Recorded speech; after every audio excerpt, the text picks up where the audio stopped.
Welcome to the She Builds Voices of Women of Color series, a new show at this year's reInvent aimed to amplify underrepresented or minority women in tech. Throughout this series, you will hear from women around the world with diverse backgrounds, sharing their stories, triumphs, and challenges, which we hope will inspire and empower you in your own journey, but most importantly, bring awareness to those voices that are often unheard. Today, I'm very excited to bring a special guest with me, Angelina Howard, who is a Senior Product Manager at Amazon Web Services. Hello, Angelina. Hello, I'm so happy to be here. We're very happy to have you here today with us.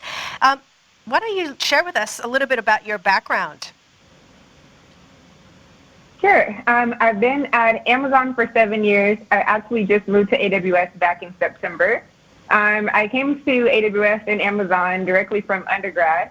I'm a first-generation student. A fun fact that I often tell people is that when I came to Amazon, I did not think that it was a tech company. I actually came to Amazon believing that it was more of a supply chain company. Things that I'm very passionate about from college and being a part of our Black Student Alliance to coming to Amazon and being the president of our Black Employee Network, or BEN. I love having conversations like this because inclusion and diversity is important, especially within tech, as we are really, shaping what the future looks like. And so I'm happy we're having these type of conversations. So again, thank you so much for having me. And we're so happy to have you here. And also, you mentioned you're part of an amazing network at Amazon. Let's talk about that a little bit more. And tell me a little bit about some of the programs, also some of the work that you're doing for Black women in tech. Yeah, so I was previously the networking director for the Black Employee Network, and then I was the president for 2 years. Currently, I am an advisor, so I've stepped from being a president because I believe it's important to make sure that you allow other people to lead. Some of the things that I helped to launch was the Black Employee Network Scholarship that launched earlier this year, as well as a program called RISE. RISE is focused on helping us to make sure that we are helping our Black employees, giving them visibility to our senior leaders. Other things that I've done for the community was making sure that we as Amazon think about how do we go into underrepresented communities that we are near. And so helping to donate during the pandemic really fostered Amazon stepping outside of South Lake Union where our headquarters is, and also providing grants, having a gala so that we can make sure that we're providing funding and scholarships to students who are pursuing a degree in tech within our neighborhoods and within our communities. And so those are things that are very dear to me. How do I make sure that we're building a community within the company and making sure that people of all of our backgrounds, and also highlighting intersectionality, that we are celebrating internally, but also how do we make sure that we're supporting the communities around us too. I think the biggest thing that I've learned over this time is really making sure that we're not just thinking one-dimensionally, being Black, being a Black employee, being, anyone, you can probably also identify with this, is that we're not a monolith. And so how can we celebrate all the differences that we have? And that's right. I think it's really important for us to celebrate those differences and celebrate diversity, but also have representation, because we often know that representation matters. And I love the work that you're doing with the community. Can you tell me a little bit more about yourself, your background, your life? Tell me how Angelina got into tech, but also any of the challenges that you faced to get to where you're at today. Sure. So I'm initially from St. Louis, Missouri, so very much a Midwest girl. Then I moved to Denver. Like I said before, I'm a first-generation student, and so I had no idea what I wanted to do. I initially thought I was going to go to school for history because I love history. And I had amazing people in my life, my aunt and uncle, who are not my aunt and uncle by blood, but they took me in and helped mentor me. I think that's really the important part of seeing someone and believing in them and instilling those things. And so I had them that really wrapped their arms around me when I was in high school and then going into college. And I would say, being a first-generation student and not seeing anyone that looked like me, I went to a predominantly white institution, or PWI, and just believing in yourself is really hard. Thinking through what type of careers I can go to, seeing a lot of my colleagues or classmates getting into, the big firms, that was a lot to try to, can I do it? Can I make it? Right. Looking at stats is not typically, it's not us.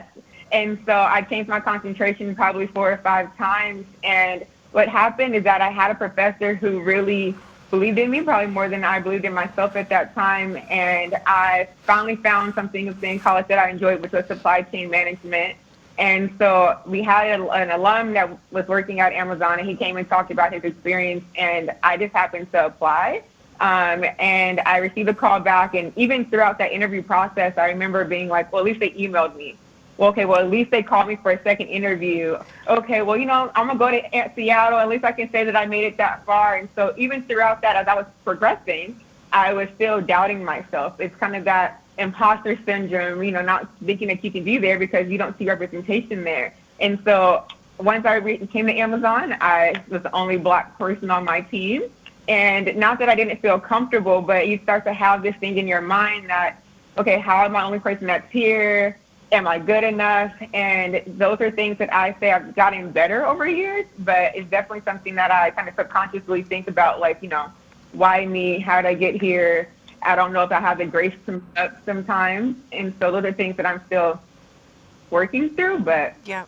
it's a little bit, how I got here. And you've done a really good job, and I'm so happy that you shared a lot of your feelings throughout you getting to the point that you're at today, because a lot of women do feel the imposter syndrome, and a lot of minority women, because they're often not just a minority in tech as being female, but also being a woman of color, you're even more of a minority, and often you could feel that you are not relatable, and then you have those insecurities. So can you tell me a little bit about how you work through those feelings? Any mentors or anybody in your life that's helped you get through those challenges? And also maybe you can share with the audience today any tips that they might have for those women of color that are watching today.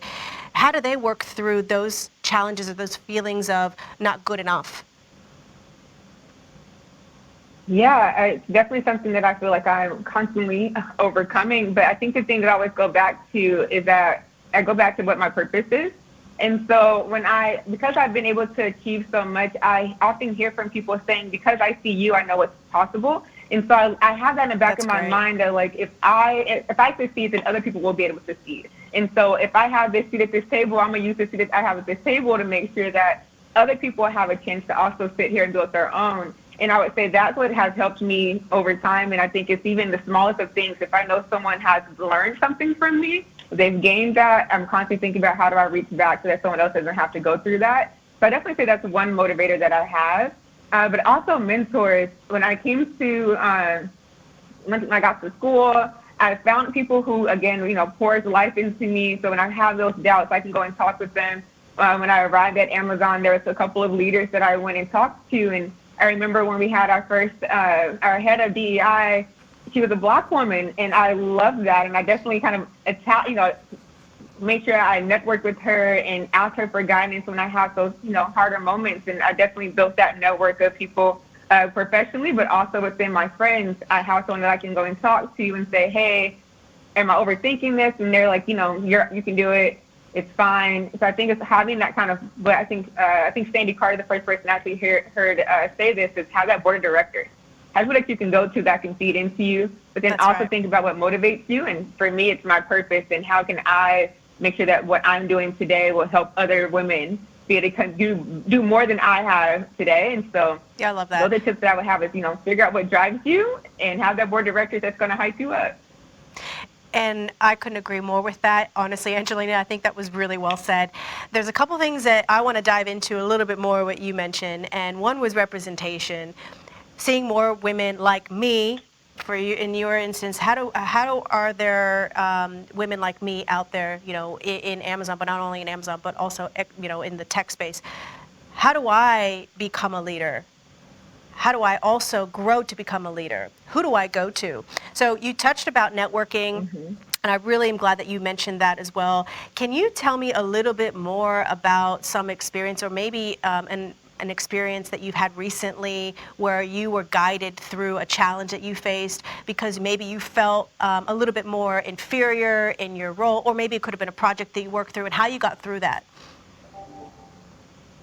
Yeah, I would say even my transition and going from, I previously worked on the consumer side, and I wanted to make a move to AWS, and that was, at certain points, it's kind of terrifying because AWS is this very technical side of the company, and I definitely have moments where I'm like, maybe I'm just diving too deep into that. Maybe I need to ease my way into something else. And the way that I move through it is, I talk to the hiring managers, but I also talk to my mentors.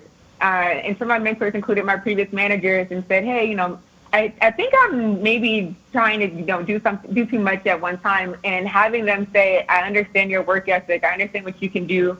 You can do it. And so it's going to people who know your background definitely helped me, say, okay, I can do this. And then also having them say, I will connect you to someone else who's also made their transition so that you will have that support. And so I think it's, being vocal about some of your concerns and your fears to people that you trust, and having them also be able to kind of be that connecting point to you. But I think it's acknowledging that fear, but not letting it overcome you. And that's what I would say I've been able to do during my transition from being a part of the Amazon.com family and moving to AWS. And it's been extremely helpful. And so far, today I had a really great doc review with my director. And so I made a good decision. I can do it.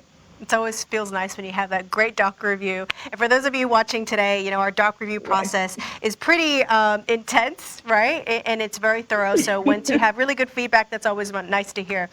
Angelina, let's talk a little bit about some really interesting statistics. And you spoke about connecting and meeting other Black women at Amazon and how excited you were.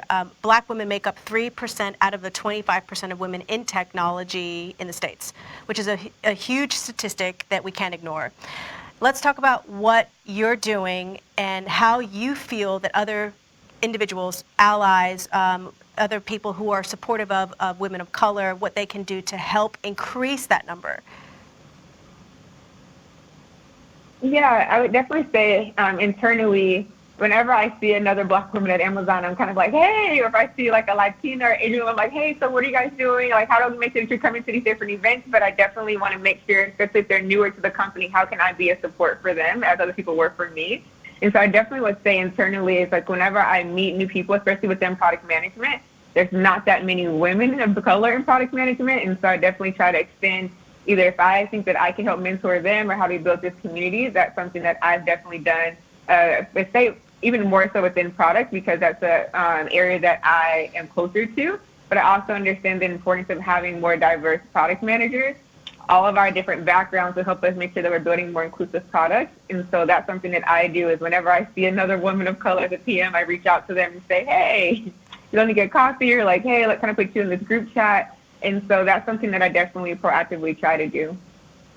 And it's about building your own community, right? And networking and supporting one another and uplifting, our fellow women colleagues. So I really do think that's wonderful that you're doing it and you're reaching out. So Angelina, let's talk a little bit about your past and, your family. What brought you, to where you're at now? Where do you find that you had, the most inspiration in your life? Yeah, I would definitely say my mom. Growing up, my mom has had challenges with her health. So my mom's a breast cancer survivor. And so it kind of goes back to what I mentioned earlier, thinking about I'm not just doing this for myself, I'm doing it for my mom too. And so my mom often credits, by having me, she found new purpose. And so how can I continue to make sure that I'm making her proud? And so then I think about growing up initially in earlier years, I was in St. Louis, and I didn't realize how different St. Louis is from Denver and from Seattle. And so I became older, and it made me appreciate things that my mom did to make sure that I had the certain life that I had. And so I just really credit my mom for really just trying to make sure that I had better than what she had and kind of keeping the outside noise away. And so that helps motivate me to make sure that I make her proud. But again, how do I continue to just think about those little girls in St. Louis, little girls in Denver who don't see people like them. And so I don't know how the words to describe like how important it is for me to make sure that I show up for that community, because we didn't have people like me showing up. And I think you're on your way. You're doing a really good job of giving back. And it's very evident with your inner strength, which I admire, and it's really amazing to see. And we can see this through the screen, that you have and you draw that from your mom's strength. So that's wonderful. So tell me a little bit more about, what it is that you want to do in the future. Where do you see yourself in 10 years?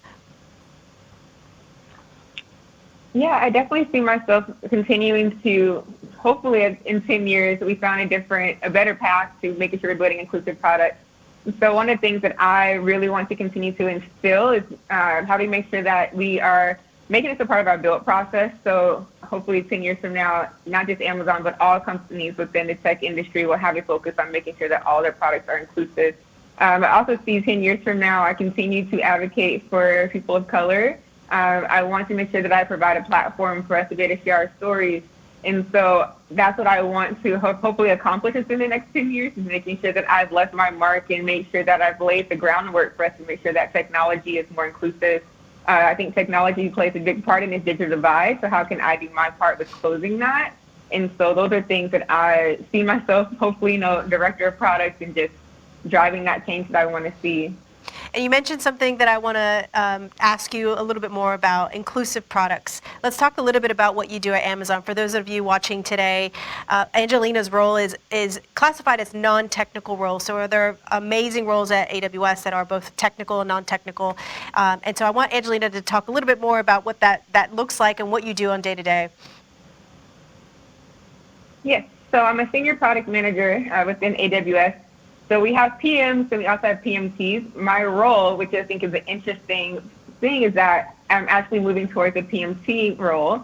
And so as a product manager, I am essentially the intersection between what the customer wants, business needs, and also communicating that to the tech team. And so I'm working backwards from the customer within AWS. That can be an enterprise company or it can be an end user or your consumer.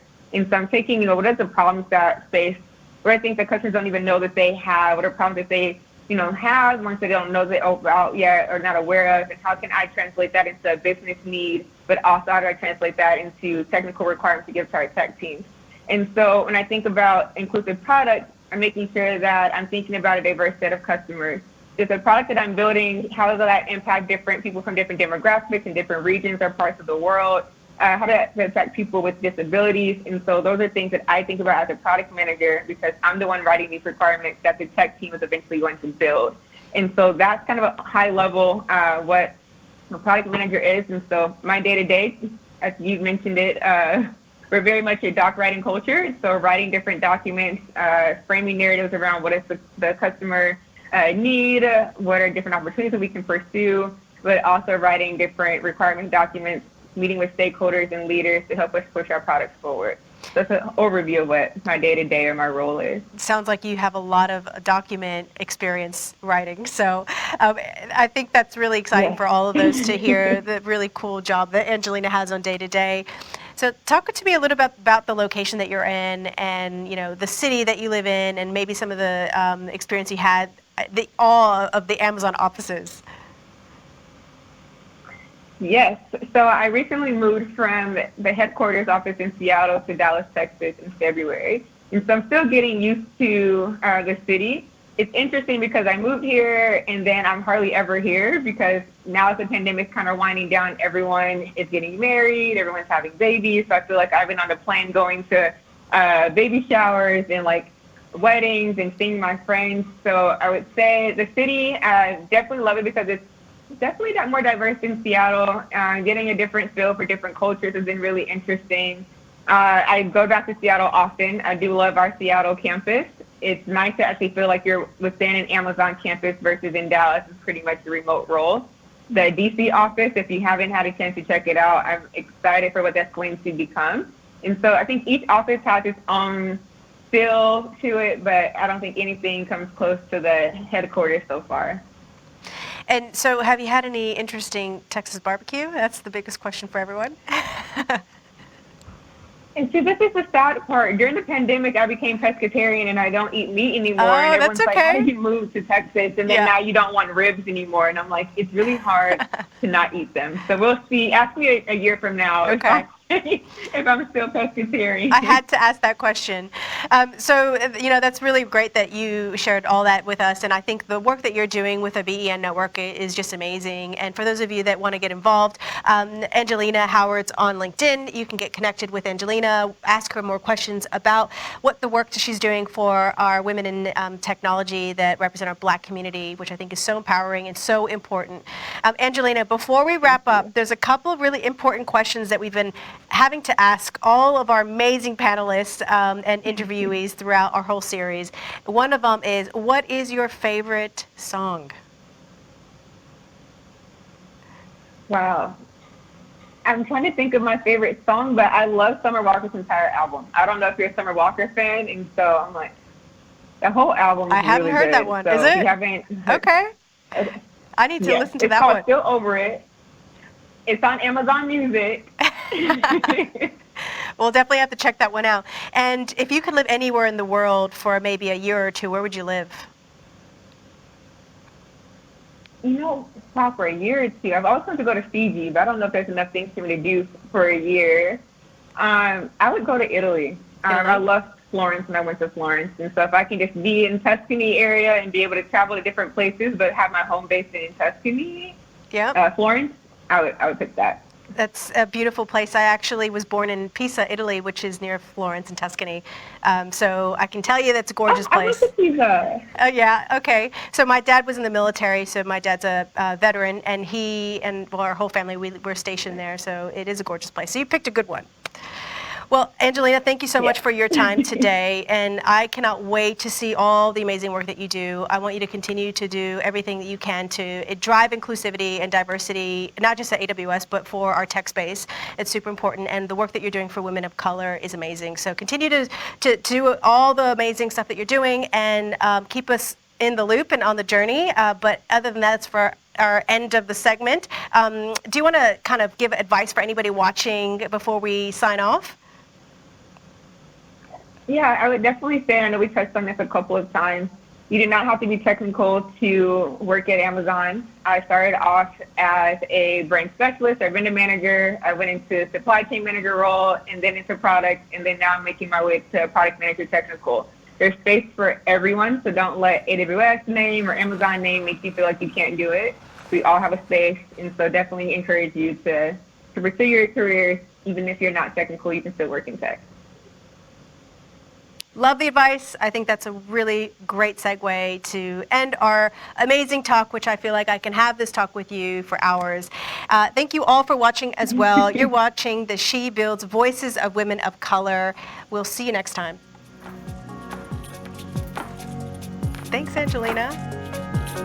Love it. Thank you so much. This was awesome. Thanks. This is amazing.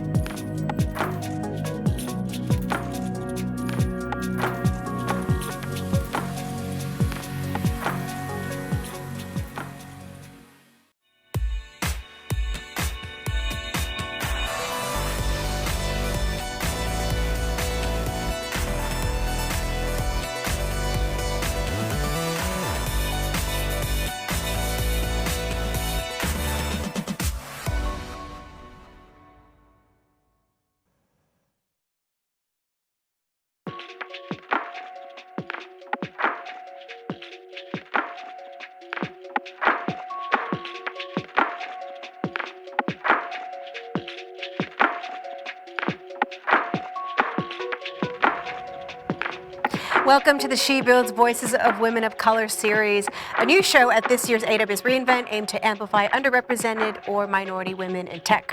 Throughout this series, you will hear from women around the world with diverse backgrounds, sharing their stories, triumphs, and challenges, which we hope will inspire and empower you on your own journey, but most importantly, bring awareness of those voices that are often unheard. Today, I'm very excited to bring a special guest with us today, Hitomi Fujitani. Hitomi is Employee Engagement and Internal Communications Manager at Amazon Web Services in Japan. Welcome, Hitomi. Thank you, Kim. Thank you very much for inviting me to this great initiative. Hitomi, tell me a little bit about yourself. Sure. Hi, everyone. I'm Hitomi Fujitani from AWS Japan, and I joined the firm 2020 February, about 2 years ago. And at the time, I was responsible for inclusion, diversity, and equity leader to cover Japan and Korea. Those two countries are very unique, actually. The local language is very mandatory required to work in those locations. And while culture is also a bit different or unique from other locations. So it was really, I would say, are beneficial experiences for me to cover both countries, to implement diversity, equity, and inclusion cultures in those locations. And before joining AWS, I spent about 12 years in JP Morgan, US-based investment management company as HR officer who covered one student program and two diversity officer. And in those 12 years, I had experiences to co-work with global colleagues, and also I could learn many diversity focuses, not only for Japan and as well as global, perspectives. That was really significant turnaround. I would say opportunity for me to determine that diversity is my life work for me. And you have done a really wonderful job in Japan and Korea. And I want to ask you a little bit more about your role and the work that you've done in building more equity, inclusion, and diversity in Asia. Could you tell me a little bit more and tell us, the audience watching today, a little bit more about the culture in Japan and Korea for women that are in the tech space? Thank you. Something very different from US or the location in Korea and Japan is that for let's say nationality or race perspectives, it's very non-diversity because more than 95% of Japan or Korea's nations are Japanese or Koreans. So unfortunately, there's no diversity in race or ethnicity perspectives in those locations. So I would say majority of us are Japanese or Koreans in those countries. So racism issue is still, yes, it's a issues, but not really like significant or I would say very urgent, diversity focuses. But what we have to work on is gender diversity, which is still very behind. And on top of that, we have other issues such as LGBTQ or people with disabilities. And something very unique for Korea and Japan is that we have regulated hiring ratio for people with disabilities. So for example, in Japan, we have to satisfy 2.3% of total employees with people with disabilities. So this is the regulations. We have to comply with that. So that's Korean. So it's a very unique point for those two locations. And also gender diversity is very important. Right, and that's a really incredible statistic that you shared with us that I'm sure many of our viewers are not aware of. So it's really nice to learn more culturally about Japan and Korea. Would you be able to share a little bit more information to our audience today about some of the gender diversity challenges, issues, and any sort of programs or remediations tactics that are implemented to help support and increase that number of more women in technology?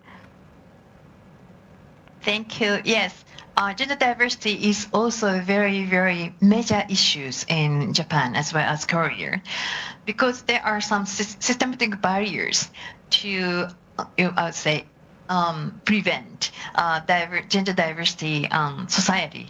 For example, in Japan, Japanese top universities and colleges, it's still only 30% of representation of women students. But it doesn't mean that, women students are academically lower performing. No, they are not. They are sometimes, I would say, are very high performers in academically, but in family, at schools, or society, they are encouraged not to look for top careers or top educations. For example, there are still some conversations at home, like, "Hi Kim, I know you're very smart, but you're a girl, so you don't have to go to University of Tokyo. Why don't you go to these schools instead of University of Tokyo?"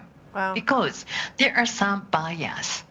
If they are very smart, too smart, Japanese, in Japanese society, it's not encouraged. So they are kept.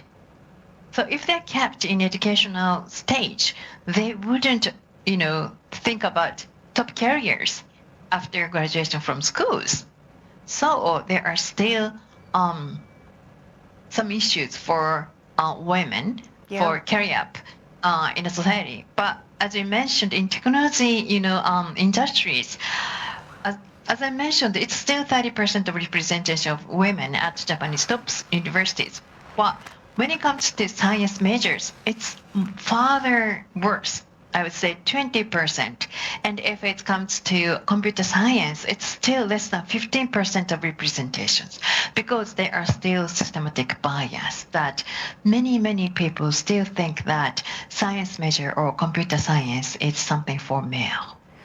That's But that's not incredible. true, right? Yes, that's correct. And, there are some systematic, biases in many other countries as well. And it's incredible to hear that those numbers from Japan. And we need to ensure that we're giving that platform for the women in Japan and for society and to share that there are, I would imagine, a large proportion of women that would like to enter that career. And it's important for our viewers and for our businesses to understand that culturally there are challenges when we think and we talk about diversity, inclusion, and equity, that one messaging, one program, or one way does not fit all.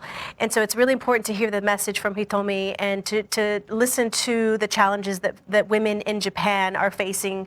So Hitomi, could you share with me a little bit more about your personal story? And you mentioned all of these incredibly eye-opening stats around women sort of just challenged a little bit on not progressing and looking at roles that are more defined as gender roles.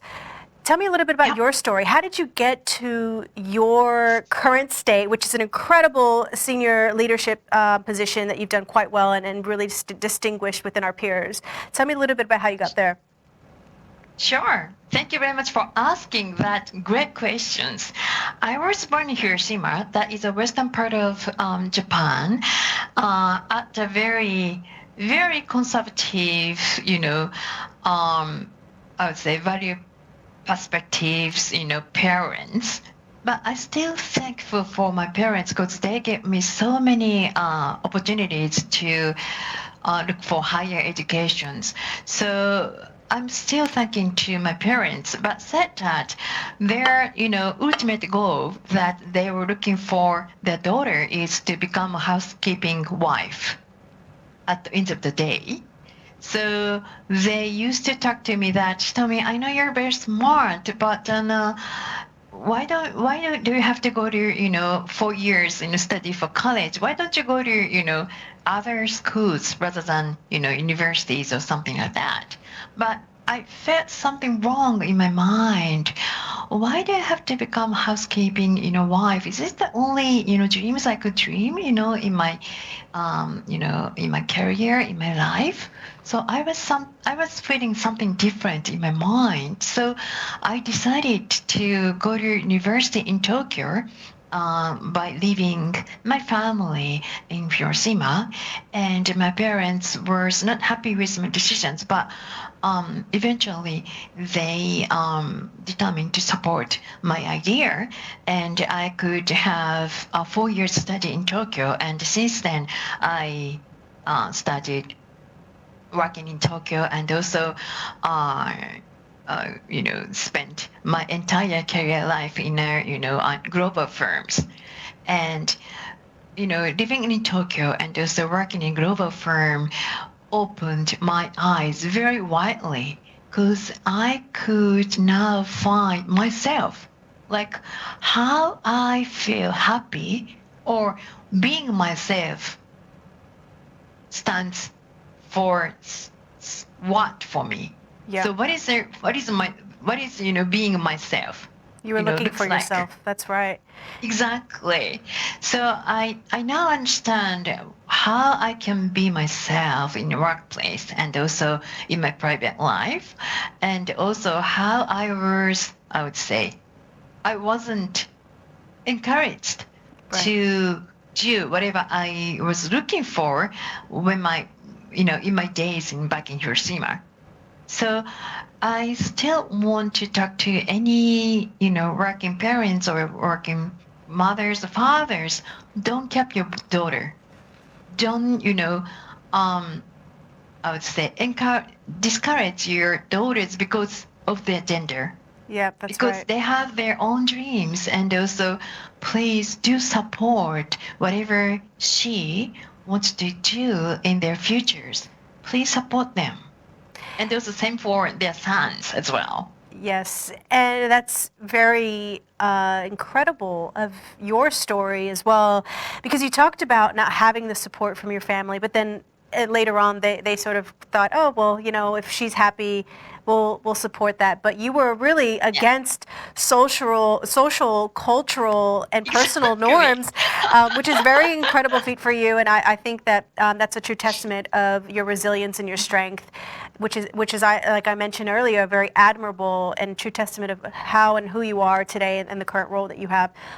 It's a really empowering and inspiring story for those as well who still to this day, culturally, to be transparent and honest, these challenges and barriers still exist in these stereotypes and unconscious biases, and we do have to recognize that that's a cultural challenge at times, as well as Exactly. it can be a challenge in someone's personal home as well. And I think hearing your story about challenging that status quo and just really going after and really finding yourself and finding that inner strength of taking that chance and taking the leap.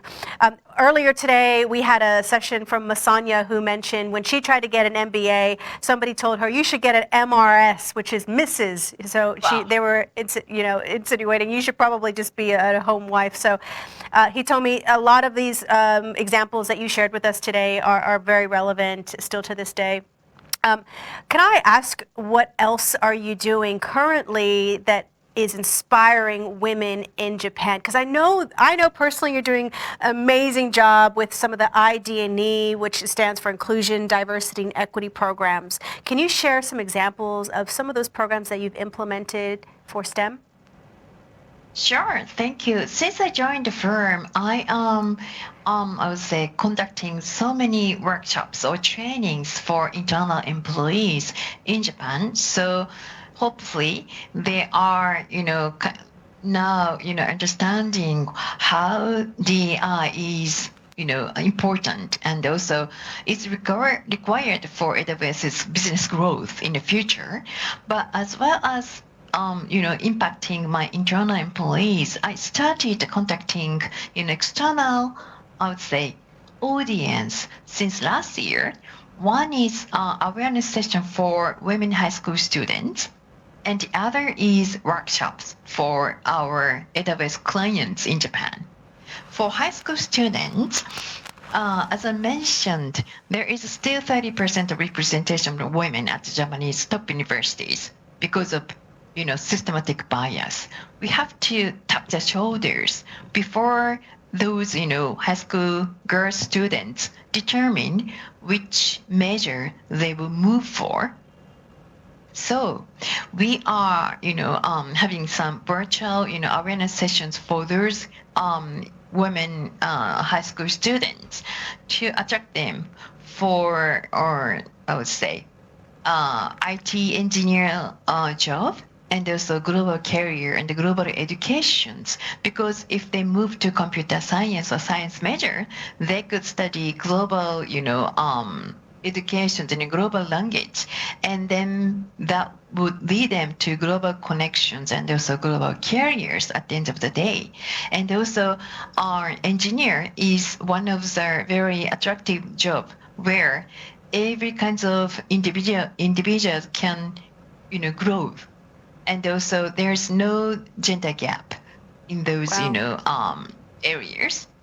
So there are still some bias among those students, high schools, that boys are supposed to move to science major and also get a career job, but girls maybe they should move for liberal arts at college or university, because and also get their support job, because they are supposed to become housekeeping wife at the end of the day.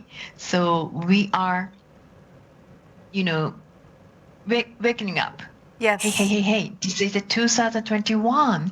There is so many wide range of life design which you can do yourself, right? So take your ownership to design your life and also build your career by yourself.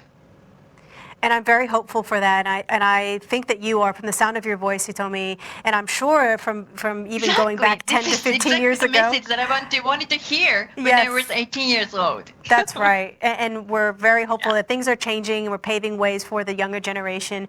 Your story and your past had looked quite differently, when you were in school. So it's great to have the representation of women demonstrating those sort of careers to the younger generation, because it's about representation and looking at individuals doing things and relating to them. So if a young girl watching this today can have a look, and maybe she's streaming from Japan, and say, wow, Hitomi is a leader in the business for one of the biggest companies in the world, that is something that is inspiring for that individual, and is about representation, which is why we do the things we do here and have a platform like this platform today at the AWS reInvent, to give a voice of women of color, specifically our Asian women in technology. So Hitomi, some of the amazing things that you're doing to help that younger generation now, which I believe will make a difference. When we think about our future in technology, and we think about how do we become better human beings in general, how can someone listening today who may be a male ally, maybe somebody who identifies as a female, is in technology, how do we start thinking about building more inclusivity in thought and being a little bit more empathetic towards one another, so that we can start growing our teams to be a little bit more diverse looking, thinking, and then potentially help that drive of innovation accelerate through the different people representing your team, for example, or a given organization. What are your thoughts on that, and any suggestions or inputs that you have here? Sure. It's a great question, actually. For Japan's perspectives, I have several messages to external job seekers or anyone who want to grow their careers.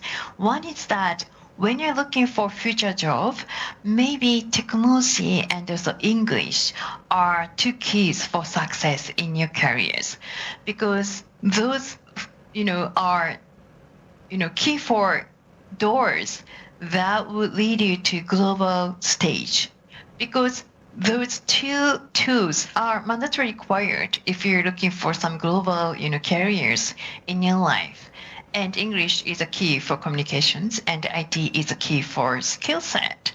And those are pretty much two resources that is really required in Japan itself, because Japan is one of the countries where the population is shrinking and aging country. That means every businesses in Japan needs to go beyond to look for new business opportunities outside of the country. That means English and technologies are also key for success in their businesses. So not only for employees in global firm, everyone in Japan should have some skill set in English and technology. So I like to enhance this point to every kinds of job seekers or working people in Japan. But sometimes they are not really understand what is going on, and also they think what they're doing is the only thing that they can do. Right. But who you are today is made of every choices you made in the past. So you determined which schools you should move to, you determined which study you would take in your schools, and also you determine your partner as well. That means if you're not happy with who you are today, that is made of every choices you made in your past. So, but it also means that you're the one who make your, who you are tomorrow, who you will be tomorrow. You have the So choice. exactly. Yes. So just start from now, start from today with, more ownership and also change your life and change your career so that you can be more, I would say, opportunistic talent in the future. That's a great piece of advice. I really can resonate with that, and you take a think of, back in your own memory lane about all the choices that you've made, and that has led you to where you're at today, and that's 100% correct. And we are the controllers of our lives and have the choice. There are, individuals who may not have choices, and those are the challenges that they face. And it's always great to have the perspective from our diversity of cultures and listen to the challenges in Japan as well. Listening to how the ageism really in Japan, and how the next wave of the Yeah. generation, and what the diversity and the mix of ages in Japan. So it's really interesting to hear your perspective and your advice to fellow Japanese women who are looking for opportunity, and the tips on getting roles, which you mentioned. Amplify your personal brand, really showcase your skills. If you're bilingual, put that on your resume. Talking to the superpowers that you have on your resume. Hitomi, could you maybe share some more advice? We know it's a very competitive world out there in technology, and there's so many people vying for one position, especially when we're talking about the top companies in the world. What's your advice for women watching today who would like to enter a career in tech, or perhaps are in tech and want to look at an advanced position so that they can climb in the ladder because they're making that choice within themselves to leave their business? Now, what is your advice for those individuals when they're applying for roles or considering roles, when quite often women tend to not apply if they feel like they don't have every single box checked off? I do understand your point, Kim. That's very, very great questions. And also, I like to, change the mindset of Japanese women job seekers, who has more opportunity that they can grow their careers. Because as you mentioned, yes, sometimes women are very conservative to look for any changes in their life, in their careers. Because as I mentioned, in Japan society, women are supposed to be very conservative and also not too much outgoing like me, because I'm not typical Japanese woman. So, but still, I would encourage them to speak up, and so do whatever you want to do. Try out, and also you can also, you can fail, but if you have any failures, you can learn from that, because that is how life goes on, right? You can try, and even if you make failures, you can learn and you can study from your failures. Then you can be more, I would say, smart, and also you can be strong with that, failures you made. So I would like them to become more vocal, speak up when you have, anything in your mind, because in global society, being silent is not something good news. Being silent means you automatically agree with whatever is happening around you. So if you think something wrong, if you have any, different ideas, please speak up, share what you're feeling or what you're, thinking in your mind. Then you can make yourself understood by others. That is a starting point. But sometimes in Japan society, women are encouraged to stay silent or conservative, just follow any sometimes male or seniors expect them to. But I still encourage them to speak up and share your ideas. Or if you have any innovative or new ideas, please share with that. And also you can make change by yourself. I'm really glad that you shared that with our audience today. And with me, I really love hearing and being reminded of how to remain, ambitious and strive for your own personal goals. And you mentioned having a voice and making sure that your voice is heard, and that's really powerful. We want to ensure that, for the next generation, we leave it better than the generation that we walked through, our footsteps with. And I'm sure those that were, have passed, and the past generations wanted that same thing for us, and they have paved the way for where women at today, and hopefully we can do the same for the next generation. So Hitomi, you mentioned some amazing statistics and really thoughtful and incredible pieces of advice for women. Before we wrap up, which sadly to say we have to wrap up quite shortly, and I feel like we can have this conversation for longer than the allocated time, I would love to hear what your advice would be to your younger self. So what would Hitomi tell the 5 or 10-year-old Hitomi that's growing up in Japan and thinking about her dreams? Great question. I will tell myself at 5 years old, I would say, well,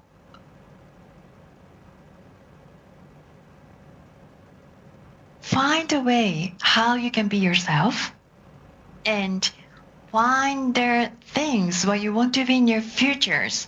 Because at that time, my parents or my neighborhood or my teachers at schools, everyone has very, very limited,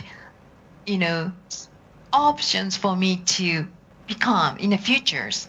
But I like to tell myself, open your mind, open your eyes. There are so many, opportunities in your life. So please do look for that, and also try for anything you want to be in your future. And you can make mistakes, you can make failures, but you can learn from that. That makes you more, smart and stronger. So make yourself dreams true by yourself. That's beautiful. And failures are just lessons learned to get you to the next step. And sometimes they often direct you to where the better path might be, or, how to think about things differently. So I think that's beautifully said. Hitomi, thank you so much for your time. And before we say goodbye, I am pretty sure a lot of our viewers today would love to hear, what is your favorite Japanese meal? Wow. I didn't expect that question. Okay, It's full of surprises. Sure. Do you know shabu shabu? No, I don't. Please tell us what sukiyaki. more about that. Could you share? Shabu shabu. Sure. That is a hot pot cuisine with very thin sliced yes. beef, and we would boil them in a soup for 10 to 30 seconds and pick up and put on there, and the sauce and take it together with other, boiled vegetables. That is awesome.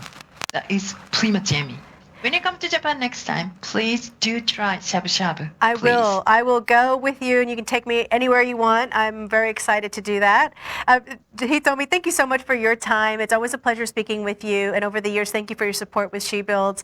And thank you all for joining today. If you have any questions for Hitomi, please put them in the chat box. We can get those answered for you all. You're watching the AWS She Builds Voices of Women of Color. Thank you very much for watching. We'll see you next time. Thank you. Thank you, Hitomi. Well done. It's really great. Learned a lot. And I'll have to try that dish. I've had